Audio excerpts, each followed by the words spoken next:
On this episode of Delivering Marketing Joy, I talk with Marty Hagerty about how to hit a home run in promo and how to keep work and family balanced.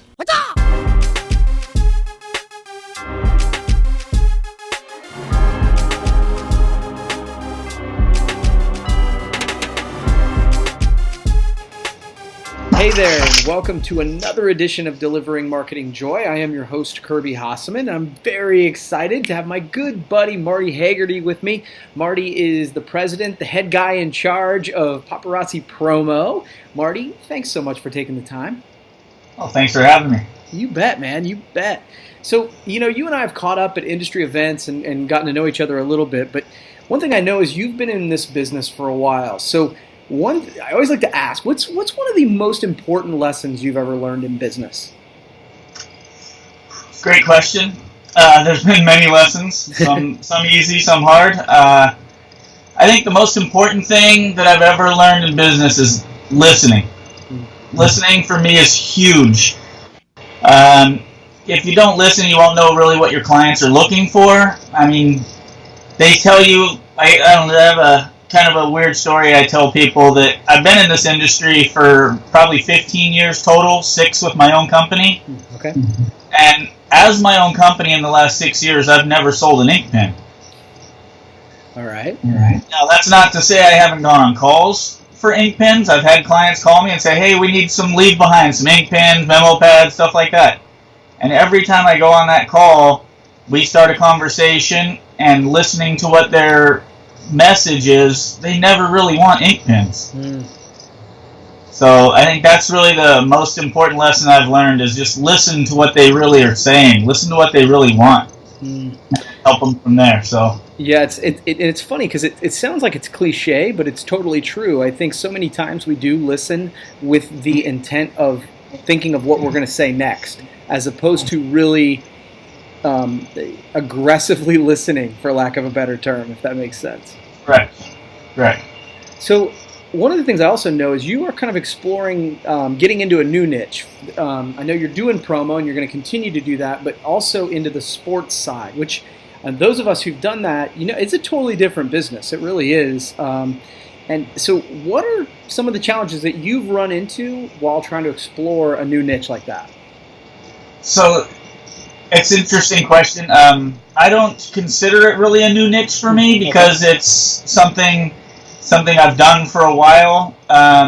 It is something that I've just recently started to branch off from promo just because of the differences in some of the sports teams. They have some team names and logos and stuff like that aren't necessarily appropriate for corporate America.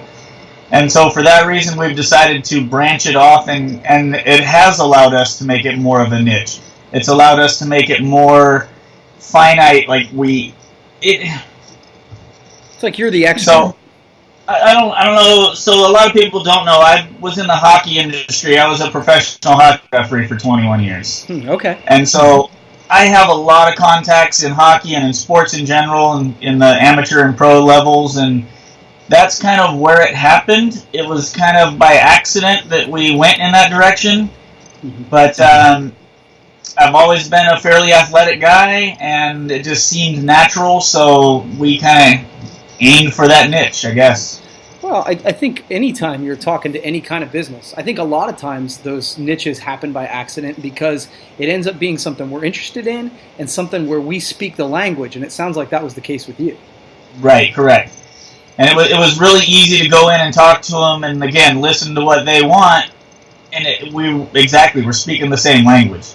And that's something it's hard for outside industry people to understand, like outside of the sports industry, to understand their language.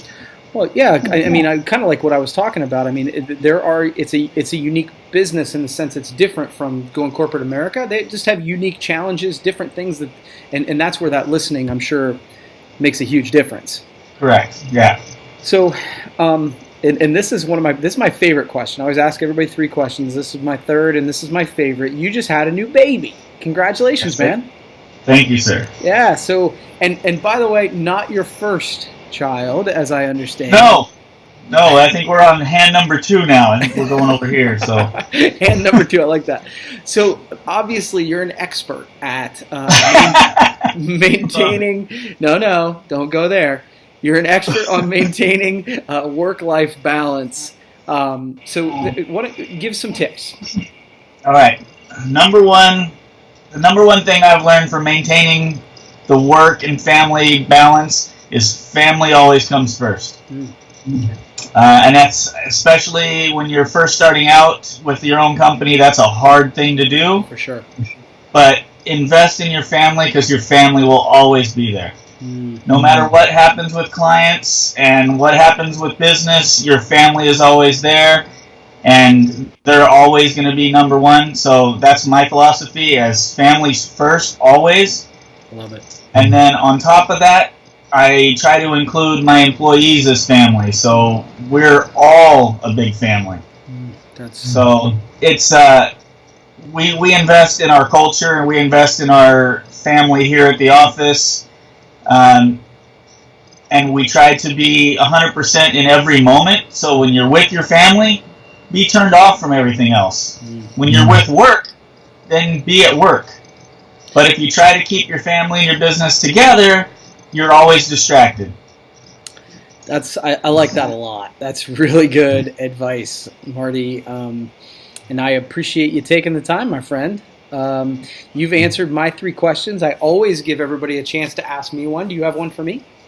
Actually, I have 2 questions for you. Okay. All right. The first one is kind of similar to what you asked me in the sense that you also have a beautiful family, and you've been doing this quite a while. And I was wondering what your tips are for keeping the family and work environment separate. Yeah, no, I think it's interesting. I don't know that we keep it separate or do a great job with that. My wife works here at the office with me. But I think one of the tips I always talk about is just being intentional. One of the things you said there, it really resonated with me, is that when you're home, try and be home. When you're at work, be at work. And I don't care if my family's here. Actually, my daughter is outside the door right now. And so for me, it's like just be wherever you're going to be, like you said, 100%.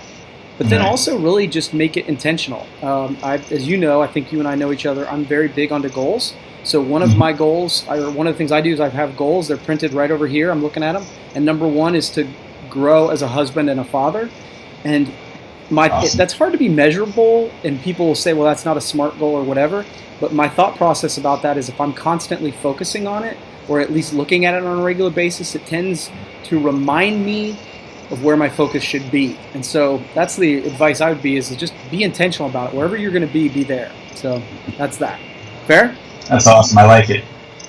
And you said you had a my second question is more of a fun question. Okay. So I'm a fun guy. I'm not a mushroom. I'm a fun guy.